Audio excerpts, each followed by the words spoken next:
My family, আমি তোমাদের তিতলি। তো তোমরাও কি যেতে পারছো না পুরীতে জগন্নাথ দর্শন করার জন্য? কোনো ব্যাপার না, বাড়ির পাশেই তোমাদের আছে জগন্নাথ মন্দির। তোমাদেরকে চলে আসতে হবে রুবি। আর এই যে রাস্তাটা দেখছো, এই রাস্তা দিয়ে সোজা গেলে যে কোনো অটোওয়ালাকে বলবে জগন্নাথ মন্দিরে নামাতে, তোমাদেরকে জগন্নাথ মন্দিরে নামিয়ে দেবে। দেখো জগন্নাথটা কি কিউট আর কি সুন্দর লাগছে না দেখতে। দেখো এটা হচ্ছে মন্দির, কি সুন্দরই না ভিউ। আর এখানে তোমাদের আছে প্রসাদ গ্রহণ করে তারপরে তোমরা এখানে হাত ধুয়ে নিতে পারবে। এখানে কিছু সিটিং এরিয়া করে দিয়েছে, কিছু দোকানও আছে যেখানে তোমরা বসতে পারবে।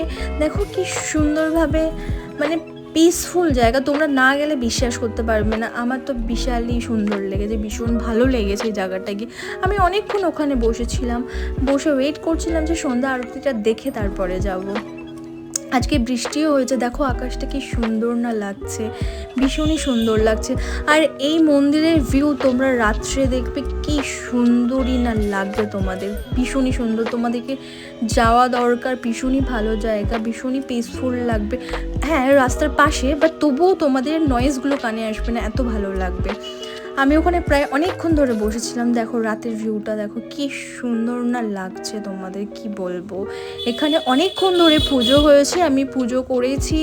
ওখানে কীর্তন হয়েছে, আরতি হয়েছে, বাট ওইগুলোর ফুটেজ আমি নিতে পারিনি, বিকজ আমি গেছিলাম ওখানে ঠাকুরের একটুখানি মানে নিজেকে ঠাকুরের কাছে পুরো উজাড় করে দেওয়ার জন্য। তো সেই টাইমে অ্যাকচুয়ালি আমার মনেও ছিল না যে আমাকে কিছু ফুটেজ নিতে হবে বা কোনো কিছু, কারণ আমি পুরো লীন হয়ে গেছিলাম ভক্তিতে।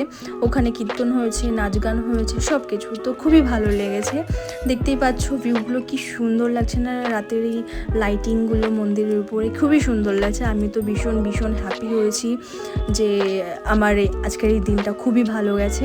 তো আমি তোমাদেরকে বলবো তোমরাও যাও, ঘুরে আসো, খুবই ভালো লাগবে, খুবই সুন্দর জায়গা। এখানে তোমার পুজো হওয়ার পরে এখানে তোমাদেরকে ভোগও দেওয়া হয়, খিচুড়ি যেরকম ঠাকুর